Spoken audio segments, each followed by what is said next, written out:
Hello everyone, my name is Kayando Moses and I'm creating a video about what we presented in our topic, which was about continuity of life. That was group 4 and it was foundation biology. Now, continuity of life is about how living organisms keep life going from one generation to the next through reproduction and inheritance. Reproduction can happen sexually or asexually. Sexual reproduction creates variation, while asexual reproduction produces offsprings that are genetically identical. Now, cell division through mitosis and meiosis help with growth and reproduction.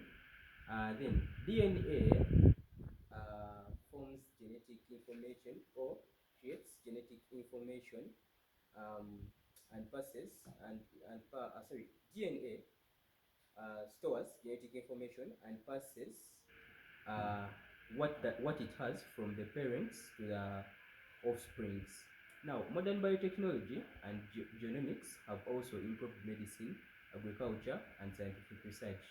Now, I want to first explain something about the Mendelian, the continuation of the Mendelian law.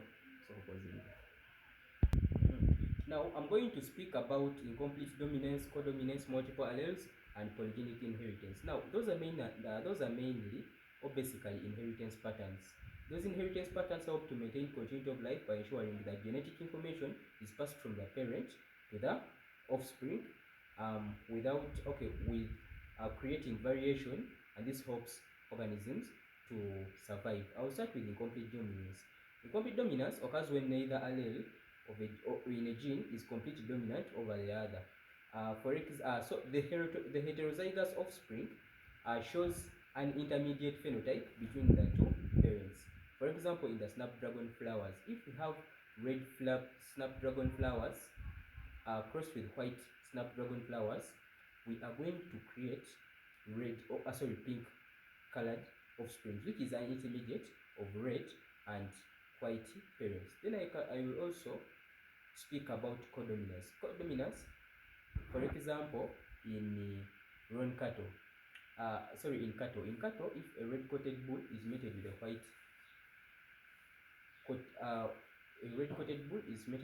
a white-coated female, a roan, which is a mixture of red and white, will be formed, and that is complete dominance. So neither allele is dominant, but both phenotypes are expressed within the phenotype.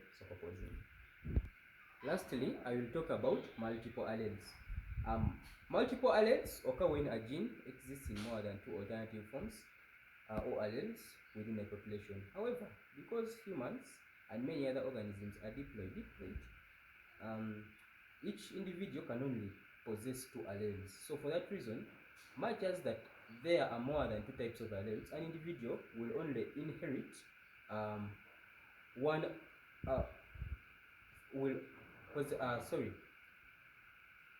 each individual will only possess or will only get one allele from each parent.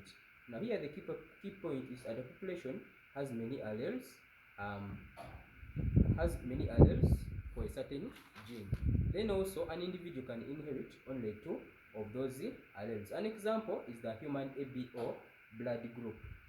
For example, here we see that these are the alleles that are responsible for producing certain antigens, and we see here that the blood group genotypes and phenotypes, we see the blood group genotypes and phenotypes. That has been my presentation. Thank you very much. Goodbye.